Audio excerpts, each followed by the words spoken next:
In today's video, I'm going to teach you how to preview RAW files in Adobe Bridge. If you work with high-resolution photography, getting a fast, accurate look at your RAW files before opening them can save a lot of time. Adobe Bridge gives you a few clean, efficient ways to do that, and we'll walk through each one so you can pick the view that fits your workflow and your screen. Start by selecting a RAW file in the Content panel. That's the central area where your thumbnails appear when you browse a folder. Click once on the image you want to evaluate. As soon as it's selected, look to the right side of the interface. The preview panel will show a larger version of that image. This is your quick, always available way to see more detail than the thumbnail provides.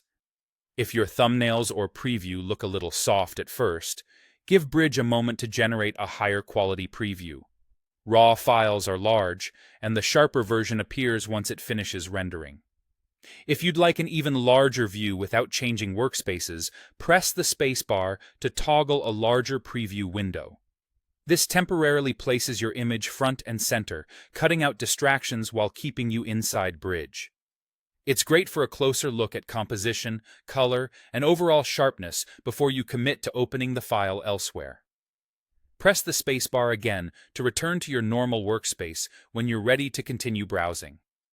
When you need the biggest, distraction-free view possible, use Full Screen Preview from the menu. Go to View, then choose Full Screen Preview. Your image will fill the screen, making it easier to judge fine detail, check edges and textures, and assess noise or focus issues.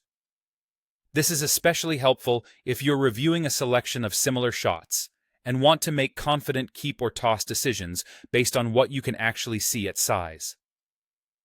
A quick note on layout. The preview panel is typically docked on the right in the default workspace, but your interface may look slightly different if you've customized it. That's normal. As long as you select the file in the Content panel, you'll get the larger preview. And remember, what you're seeing in these previews reflects the embedded or generated representation of your RAW file. So it's perfect for evaluation, but it doesn't apply permanent changes to the image. That's it. Select your file in the Content panel, glance at the Preview panel, tap Spacebar for a larger look, and use Full Screen Preview when you need the most detail. With these options, Bridge makes reviewing RAW files fast, clear, and efficient.